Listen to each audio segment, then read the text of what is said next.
Most businesses don't die from a sudden, dramatic explosion. They die quietly, slowly, and unnoticed from 1,000 tiny cuts you never saw coming. A slow bleed of unmonitored expenses, a single deadline missed, a small standard that slips just once. This is the brutal truth society hides from you about failure. It isn't a single event. It's a gradual decay, a silent rot happening inside your operations, your decisions, and your habits. The real enemy is not your competition.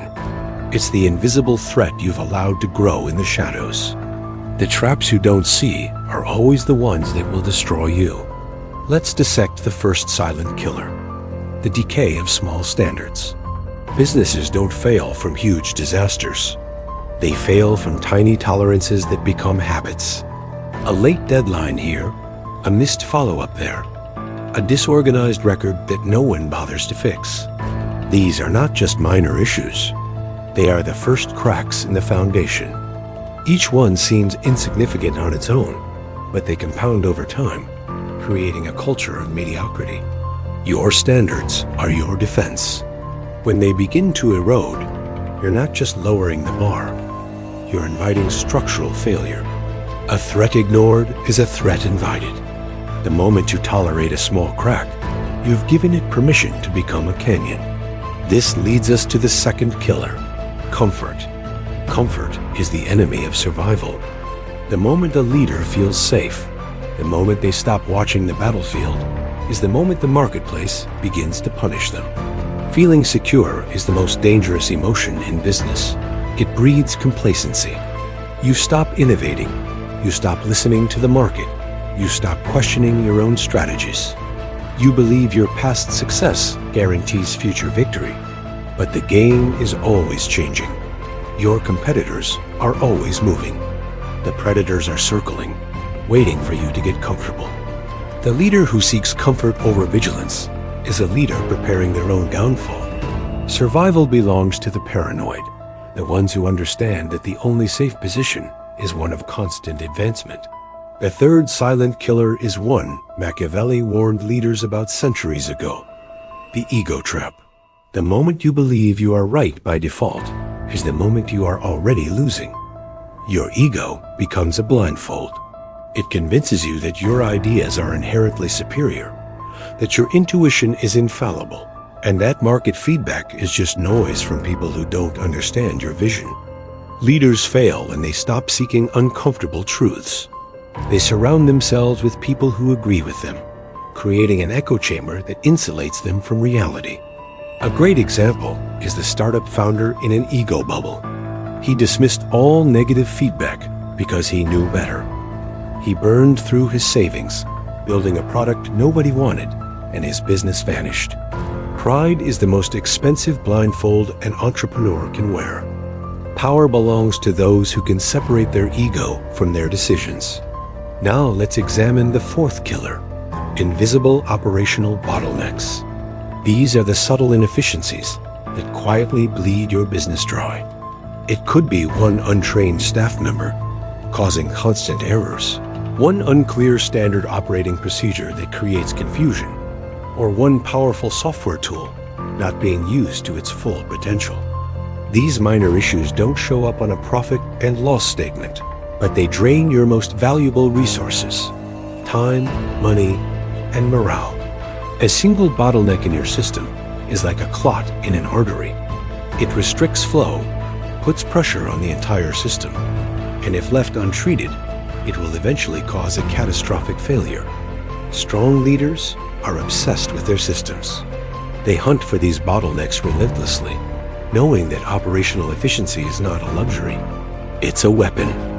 The fifth silent killer is a surprisingly common one: poor cash flow awareness. Many businesses die while being profitable on paper. They are profit-rich, but cash-poor. How does this happen? It's a slow bleed. A subscription you forgot to cancel. A small expense that creeps up month after month.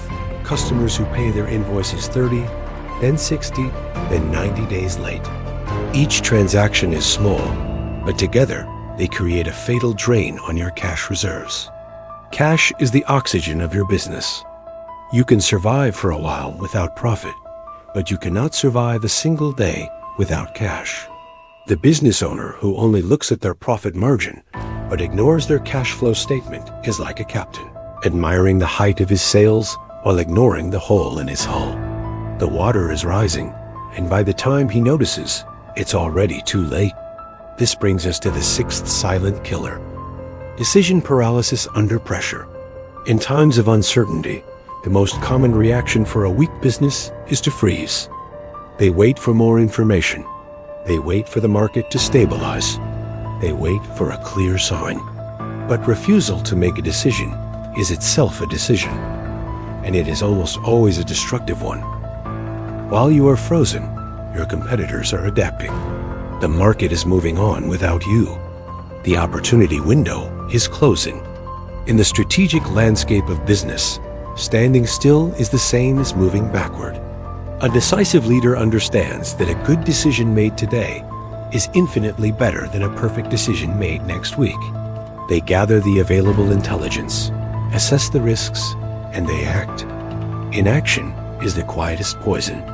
Finally, we confront the seventh and perhaps most emotionally difficult silent killer: the loyalty illusion. This is the trap of keeping the wrong people on your team out of a sense of loyalty. It's the trap of keeping a bad product on the market out of emotional attachment.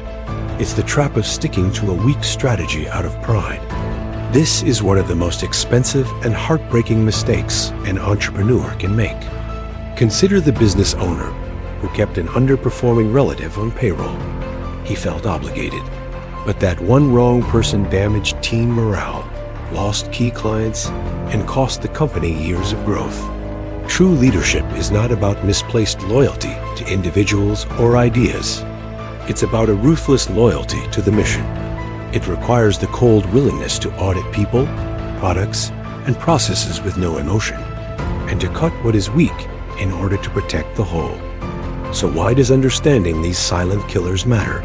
Because they are powerful, precisely because they are invisible until it's too late.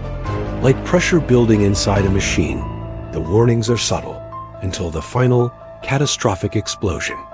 Surviving in this landscape requires a new set of traits.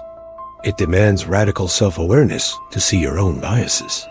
It requires relentless monitoring of your systems and data. It demands zero emotional attachment to failing methods. It requires a Machiavellian willingness to adapt faster than your competition. Leaders who avoid these traps are different. They are obsessed with systems, not just vibes. They seek brutal honesty, not comfortable praise. They track key data weekly, not monthly. They kill weak ideas fast and without ceremony. They treat complacency not as a reward for their hard work, but as the primary threat to their existence. They don't just react to change. They constantly reinvent their business before the market forces them to. Think of the restaurant that was doing fine. Everything seemed okay until weekly repeat customers dropped by 10%, then 20%. The owner finally investigated. The silent killer? A single new staff member had been hired, and the service quality had quietly dropped. One unseen crack led to a near-total collapse in revenue. He caught it just in time, but many don't. Businesses that last don't get lucky. They get disciplined. They train themselves to see what others ignore. When you learn to detect these invisible threats, you stop being a vulnerable operator reacting to crisis. You become a strategic leader who cannot be blindsided. Never forget, the game is merciless, and it started long before you were born.